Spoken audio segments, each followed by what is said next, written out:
حضرت انس رضی اللہ تعالیٰ عنہ سے روایت ہے کہ رسول صلی اللہ علیہ وآلہ وسلم ایک جوان کے پاس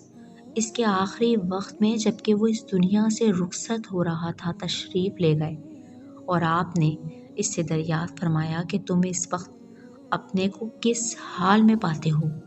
اس نے عرض کیا کہ یا رسول اللہ، میرا یہ حال ہے کہ میں اللہ تعالیٰ سے رحمت کی امید بھی رکھتا ہوں، اور اسی کے ساتھ مجھے اپنے گناہوں کی سزا اور عذاب کا بھی ڈر ہے۔ آپ نے ارشاد فرمایا کہ یقین کرو کہ جس دل میں امید و خوف کی